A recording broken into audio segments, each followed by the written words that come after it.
भारत की स्वतंत्रता संग्राम के बारे में जब भी आपके दिमाग में जो ख्याल उभर के आता है वो विरोध, नारेबाजी, अहिंसक सक्रियता और क्रांतिकारी जैसे शब्द ही होते हैं।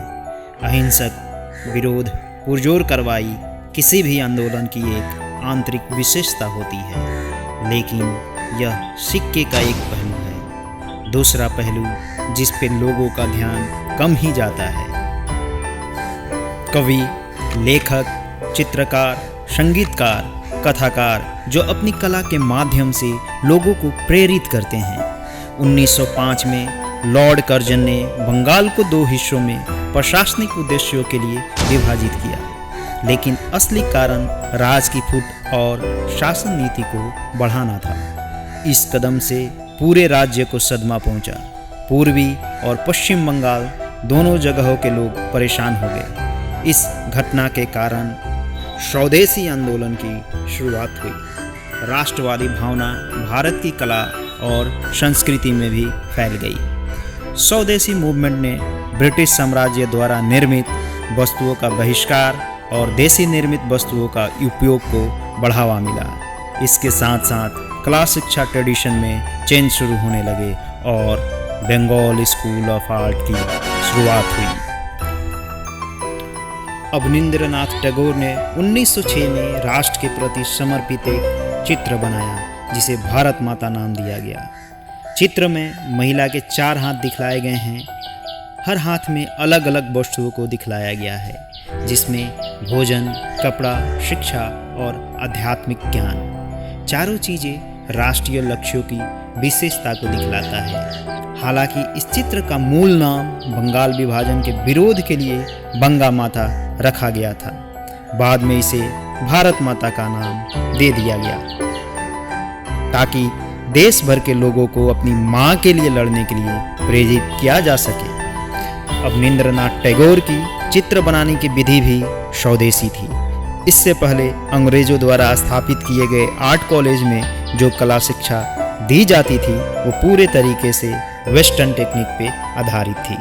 स्वदेशी या बंगाल स्कूल ऑफ आर्ट्स के नाम से जाने जाने वाला इस मूवमेंट की अगुवाई अवनींद्रनाथ टैगोर ने की। हालांकि ईवी हैवेल का समर्थन इनको मिला। अवनींद्रनाथ ने पाश्चात्य कला की शैली का बहिष्कार करते हुए इन्होंने एशियन कला की ओर रुख किया, जिसमें चीनी और जापानी कला की शैलियाँ थीं। जापानी कलाकार ओकाकुरा काकुडो से काफ़ी प्रभावित हुए। बंगाल स्कूल के कई चित्रकारों ने जापानी वॉश टेक्निक का इस्तेमाल किया।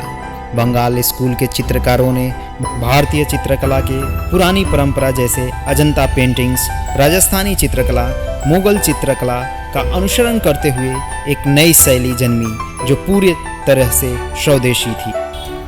अवनींद्रनाथ के प्रमुख शिष्य नंदलाल बोस इस शैली के प्रमुख चित्रकार हो गए। अजंता म्यूरल से प्रभावित होकर इन्होंने भारतीय माइथोलॉजी और समकालीन गांवों के दैनिक जीवन पे चित्र बनाना शुरू किया। 1920-30 के दशक में गांधी जी से नज़दीकियाँ काफ़ी बढ़ गई थी। गांधी हमेशा नंदलाल बोस को राजनीतिक अधिवेशनों के पोस्टर बनाने के लिए आमंत्रित करते थे। बोस गांधी के 1930 में 26 दिन का दांडी मार्च से प्रभावित होकर रेखाचित्रों की एक श्रृंखला बनाई, जिसमें गांधी को नायक के रूप में प्रस्तुत किया।